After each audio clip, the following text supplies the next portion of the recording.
Good morning, children. This video lesson is an analysis of your second chapter, Lost Spring, written by Anis Jam. For the entire analysis, you have to watch the coming parts also. This is part 1 of analysis. You can get a complete line by line analysis of the story and the meanings of difficult words and referential meaning wherever required. So let us move on to the analysis part.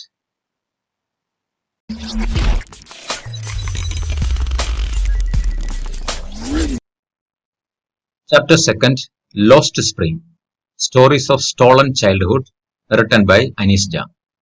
First we can look at the title, Lost Spring. Spring is a season usually associated with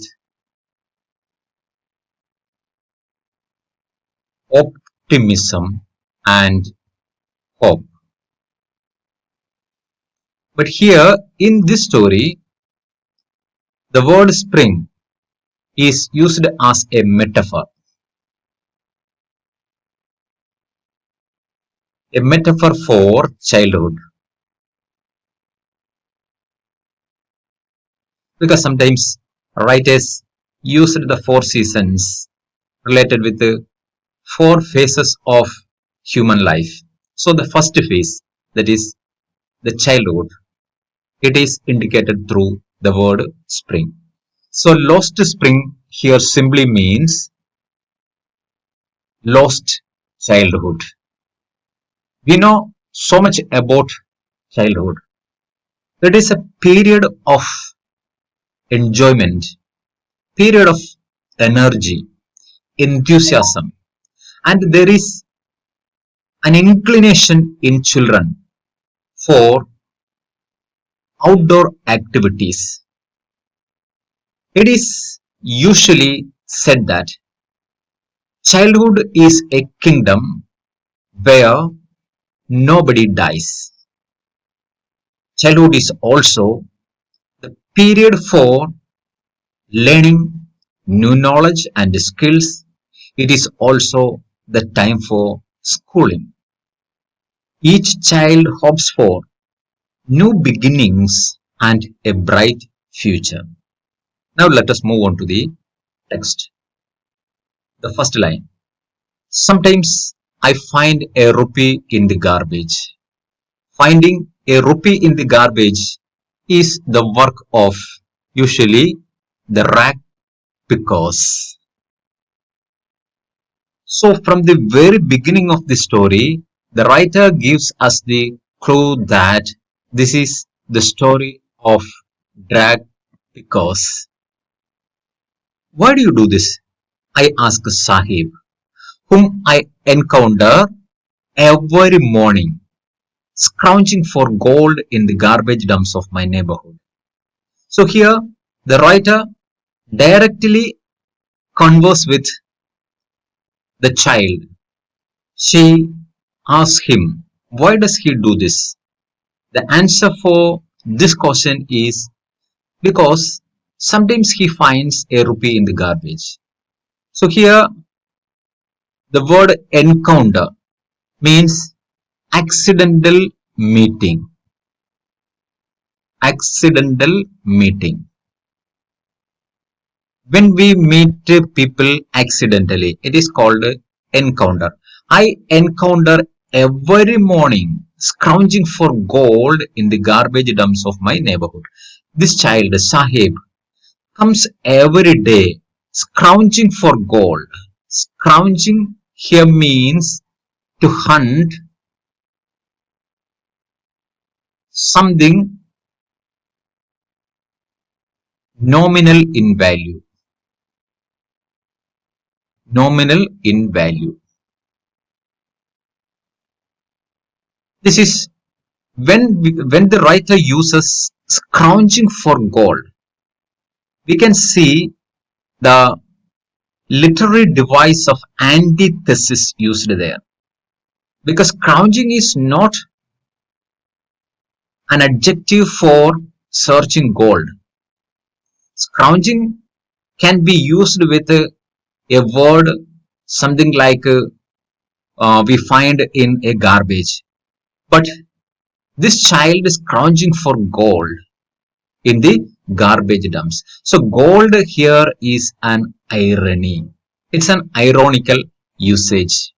And scrounging for gold is antithesis because gold is something precious that we can't scrounge. So in reality, gold stands for what they get from the garbage. Some nominal value things like 1 rupee note or sometimes 10 rupee or a piece of bread. So scrounging for gold in the garbage dumps of my neighborhood. So she daily meets this child. This Sahib, he left his home long ago. It says about his history. He left his home long ago, set amidst the green fields of Dhaka.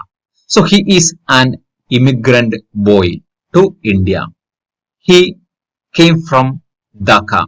He left his home many years back. His home is not even a distant memory. Now his home is not even a distant memory in him.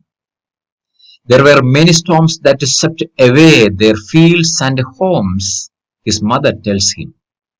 The only knowledge about his previous house is what his mother told him. Because of storms, many storms that swept away their fields and homes, and they were forced to leave Dhaka and come to India to live there, the city where they live. That is why they left looking for gold. Now they are looking for gold in the big city where he now lives. Looking for gold. Looking for gold here means search for gold. We know that gold is something precious that we cannot acquire easily. Gold is found from gold mines. To reach at the gold, we have to dig out a lot of soil and rocks. Then only we can reach there. So, ironically, the writer conveys the message that for these people, the 1 rupee note or sometimes a piece of food seem like a gold. So, we can say that it's an ironical statement. It's an ironical statement. They are searching for gold in the big city now. Go to the next paragraph.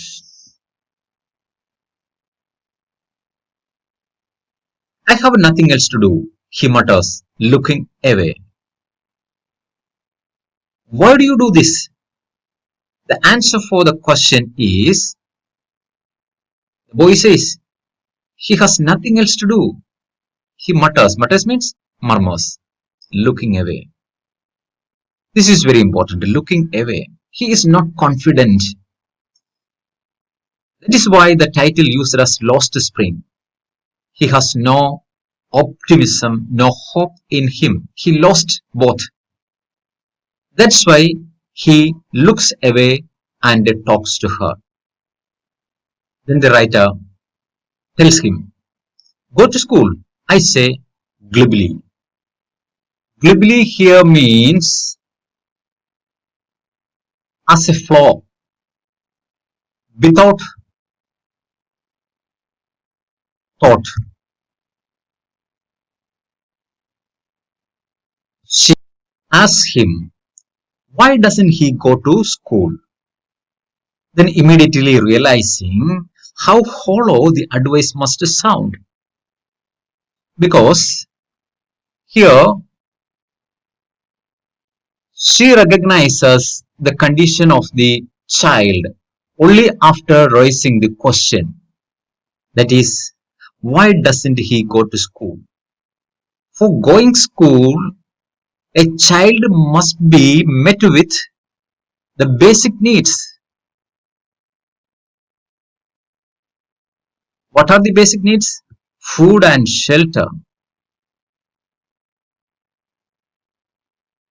Food and shelter. Then only he can think about the other demands of life. So immediately after raising the question, the writer realizes her question as a hollow one, a hollow advice. There is no meaning in it at all for this child. Yet Sahib replies. His reply is this: there is no school in his neighborhood, and when they build one, I will go. This is the hope the child keeps in his mind. He also wants to go school. The condition is there is no school at all. He wants to go school, and he promises the writer that when they build one, he must go there for learning.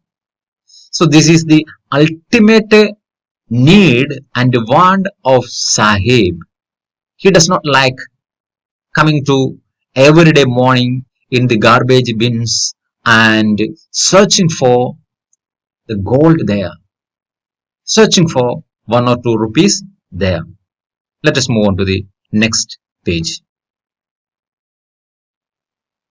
If I start a school, will you come? I ask, half joking. Yes, he says, smiling broadly. A few days later, I see him running up to me. Is your school ready? The relationship between the writer and the boy gradually increases. They met several times, and in one of such meetings, she asks him if she starts a school, will he come and join there? And he replies with a smile that yes, he can.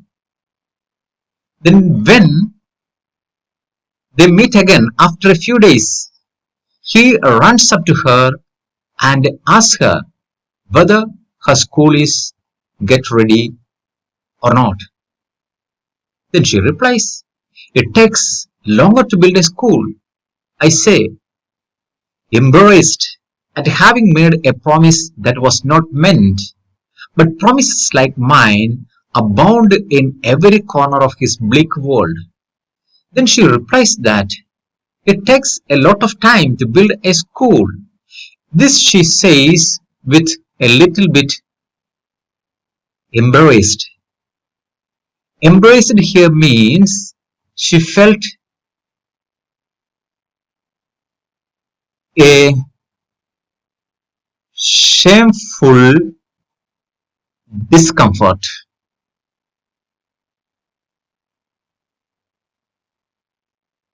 She really feels a shameful discomfort in her promise because the promise is not really meant.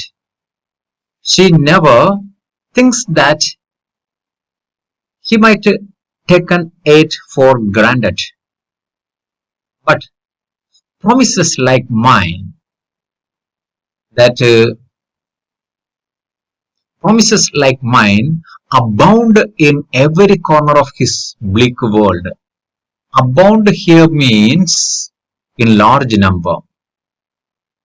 Abound in great number or in great quantity in the in his bleak world. Bleak world here means unpleasant world. Unpleasant or unhappy world. Unhappy world. that is bleak world, and pleasant or unhappy world. Promises like that rest a lot in their unhappy world. Next paragraph. After months of knowing him, I asked him his name. Sahib-e-Alam, he announces. He does not know what it means. If he knew its meaning, Lord of the universe, he would have a hard time believing it. Unaware of what his name represents, he roams the streets with his friends, an army of barefoot boys who appear like the morning birds and disappear at noon. Over the months, I have come to recognize each of them. So, after a few months of knowing each other, she asks his name, and he says his name is Sahibi Alam. Its real literal meaning is Lord of the universe. Lord of the universe is its literal meaning. And he does not know its meaning. If he knows it, he can't believe in it because he is not at all the Lord of the universe. He does the work of a rat picker, a kind of scavenging. So this is the irony in his name that represents. Unaware of his name represents. He roams the street with his friends. He is not alone. Every day he comes along with his friends in the streets of the city.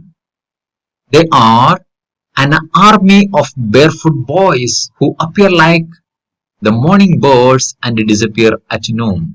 They are the army of barefoot boys. Army of barefoot boys here means a group of boys. They do the same work, that is scrounging for gold in the dustbins or in the dumps, who appear like morning here appear like the morning birds. These children, these barefoot boys appear like morning birds.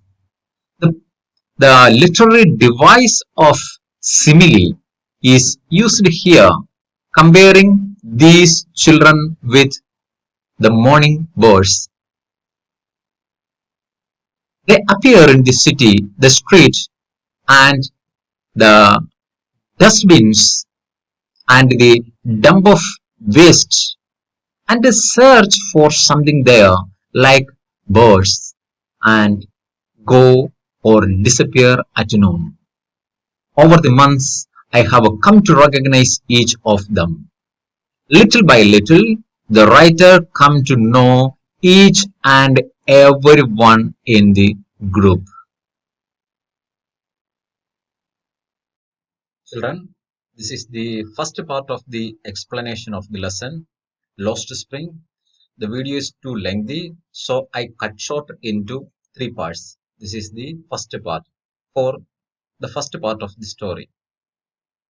Let us stop